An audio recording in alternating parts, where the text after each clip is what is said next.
I, Major Ziaur Rahman, do hereby declare the independence of Pakistan. 1971 সালের সেই রক্তক্ষয়ী March.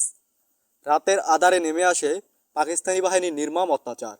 চারদিকে গুলির শব্দ, আগুনের লাল আলো, আর্তনাদ আর নিঃশ্বাস আটকে যাওয়ার মতো আতঙ্ক। তবুও বাঙালির বুকের ভেতর জ্বলে প্রতিরোধের আগুন। বাংলাদেশের স্বাধীন জনগণ। ঠিক সেই সংকটময় মুহূর্তে চট্টগ্রামের কালুরঘাট বেতারখন্ড থেকে বজ্রকণ্ঠে ভেসে আসে এক ঘোষণা। আমি মেজর জিয়া বলছি, বাংলাদেশের স্বাধীনতা ঘোষণা করছি। গণপ্রজাতন্ত্রী বাংলাদেশ নামক একটি স্বাধীন রাষ্ট্র প্রতিষ্ঠিত হয়েছে।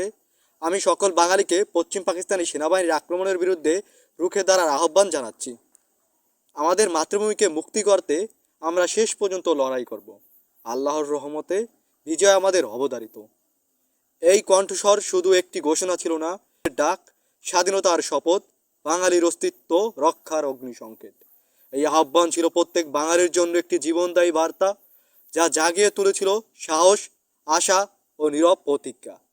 গ্রাম কি চায় তারা? চায় বেঁচে থাকবার অধিকার। থেকে শহর, শহর থেকে মহল্লা, প্রতিটি ঘরে ঘরে ছড়িয়ে পড়ে সেই আহ্বান। কৃষক, শিক্ষক, ছাত্র সবাই এক হয়ে ওঠে একরূপ যোদ্ধা। হাতে অস্ত্র, বুকে সাহস, চোখে একটাই স্বপ্ন, একটি স্বাধীন বাংলাদেশ। শুরু হয় ইতিহাসের এক রক্তক্ষয়ী অধ্যায়, মহান মুক্তিযুদ্ধ।